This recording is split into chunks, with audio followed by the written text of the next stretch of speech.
We are Menachot Parak Yud, Mishnah Tet, ninth Mishnah, last Mishnah in the 10th chapter of Masechet Menachot. We're talking about the cutting of the barley for the Omer. It says the Mishnah.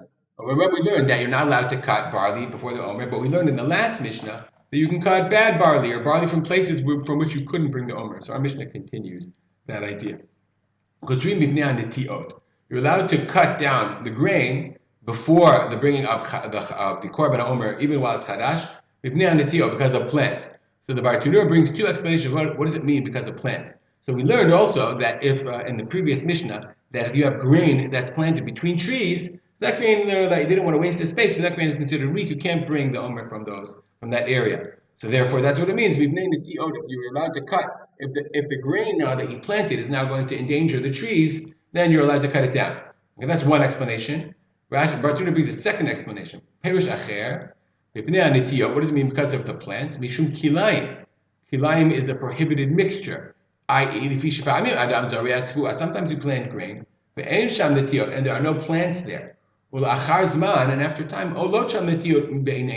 sometimes plants grow. Your tomatoes grow up, or some fruits grow up between, and that's kilayim. You're not allowed to plant grain and some fruits in proximity to each other.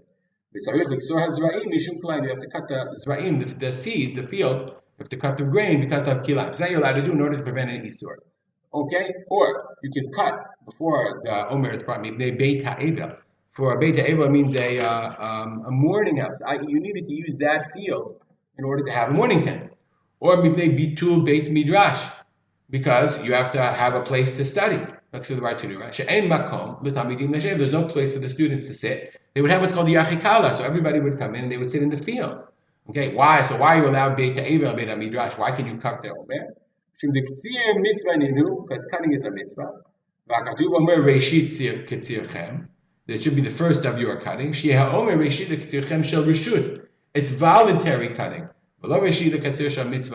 And not the cutting for a mitzvah. And if you have to make space for an avel or for study of Torah, that's a mitzvah. Says the Mishnah, when you cut them, permitted, you shouldn't make them into bundles. You leave them in piles.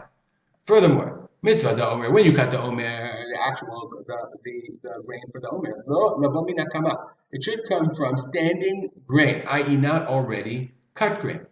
Lo matzah, you can't find anything because it was already cut, because clearly people didn't listen and they cut their barley before, because they wanted to harvest it and allow it to dry in the proper way. If you mean amarim, you can bring it from the amarim, from the piles.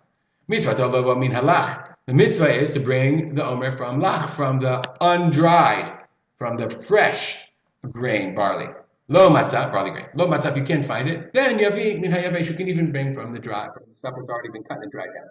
Mitzvah to be ksor balayla. The mitzvah, as we learned, is to cut the Omer at night. But in niksar bayom kasher. Even if you cut it during the day, it's still kasher. Nonetheless, v'doche et haShabbat, it is doche Shabbat, i.e., if the 16th night, if Pesach falls out on a Friday, so that means the 16th day of Nisan falls out on a Shabbat, on Friday night.